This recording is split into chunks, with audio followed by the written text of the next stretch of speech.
Bebek sahibi olmak her zaman kolay değildir. Neyse ki ebeveynliğe giden birçok yol vardır.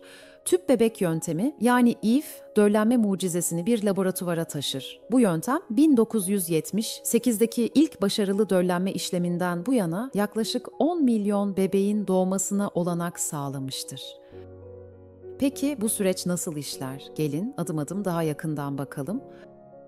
İlk adım hazırlıktır. IVF tedavi süreci, yumurta alımı ve döllenmeden çok önce başlar. Tedaviye başlamadan önce kapsamlı bir tıbbi geçmiş alınması gerekir. Ayrıca siz ve eşiniz için doğurganlık testleri ve analizler yapılır. İşlem yaklaştıkça adet döngünüzün zamanlamasını kontrol etmek ve olgun yumurta sayısını en üst düzeye çıkarmak için doğum kontrol hapları veya östrojen reçete edilebilir. İkinci adım yumurtalık uyarımıdır. Normal bir yumurtlama döngüsünde yalnızca bir yumurta olgunlaşarak ovülasyona hazır hale gelir. IVF tedavisi başarılı bir gebelik şansını artırmak için bir grup yumurtayı olgunlaştırmak amacıyla enjekte edilebilir hormon ilaçları kullanır.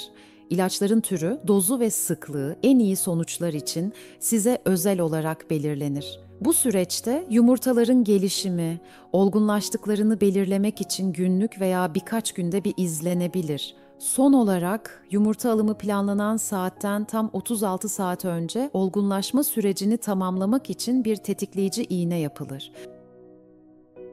Üçüncü adım yumurta alımıdır. Yumurtalar olgunlaştığında yumurta toplama zamanı gelir.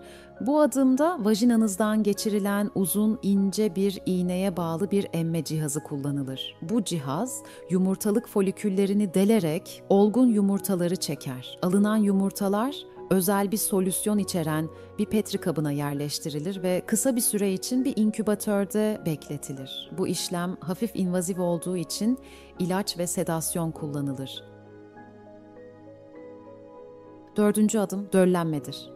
Yumurtaların döllenmesi alımdan sonraki bir gün içinde gerçekleşir. İntrasitoplazmik sperm enjeksiyonu yani ESCI adı verilen bir prosedür sırasında her olgun yumurtaya tek bir sperm enjekte edilir. Ortalama olarak olgun yumurtaların yaklaşık %70'i başarıyla döllenir. Beşinci adım embriyo gelişimidir. Şimdi büyüme ve bekleme zamanı gelmiştir. Döllenmiş yumurtalar izlenir ve birkaç gün boyunca gelişmeye bırakılır. Bu süreçte hücreler aktif olarak bölünür. Döllenmiş embriyoların yaklaşık yarısı rahme transfer için uygun olan blastosist aşamasına ilerler. Transfer için uygun embriyolar hemen kullanılabilir ya da gelecekteki bir transfer için dondurulabilir. Altıncı adım embriyo transferidir. Döllenmeden sonraki bir hafta içinde embriyoları transfer etme zamanı gelir. Bu yaklaşık 10 dakika süren kısa bir prosedürdür ve pelvik muayene veya pap smear testine benzer bir his uyandırır.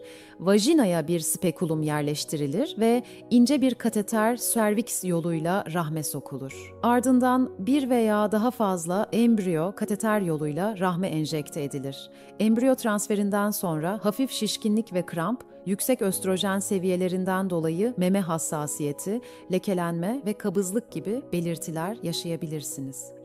Yedinci adım gebeliktir. Embriyo transferinden sonraki 14 gün içinde bir kan testi yapılarak hamile olup olmadığınız belirlenir. Eğer gebelik testi pozitifse doğum öncesi bakım yolculuğunuz başlar. Embriyo transferi başına gebelik başarı oranları yumurta alımı sırasındaki kadının yaşına bağlı olarak değişir.